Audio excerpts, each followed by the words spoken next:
నింపబడాలి నువ్వు స్టెఫెన్లాగా? కృప. ప్రభువా నీ మహిమ నాకు కావాలి, నీ కృప నాకు కావాలి, నీ బలం నాకు కావాలి. ఎందుకయ్యా నీకు బలం అంటే బలవంతుని కొట్టడానికి, సాతాన్ని లయపరచడానికి, సమస్యలు శోధించడానికి, శోధనలు జయించడానికి, నీ చిత్తం చేయడానికి నాకు బలము కావాలి.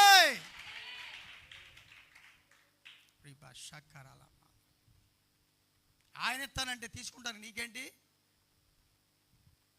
ఏమంటే సాతాను సమస్యలు జయించలేకపోతున్నానండి, ఇబ్బందులు జయించలేకపోతున్నానండి, 20 సంవత్సరాలు అయింది.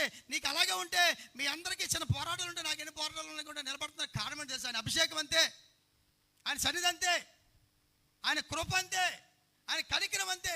నేను చెప్తున్నాను ఈరోజు కూడా నువ్వు నిలబడాలి అంటే, శిష్యులు నిలబడినట్టుగా నీ సేవకుడు నిలబట్టుగా నువ్వు నిలబడాలంటే ఇదిగో దేవుని యొక్క అభిషేకము కృపను అడిగితే కనుక దేవుడిని నిలబెట్టేవాడిగానే ఉన్నాడు.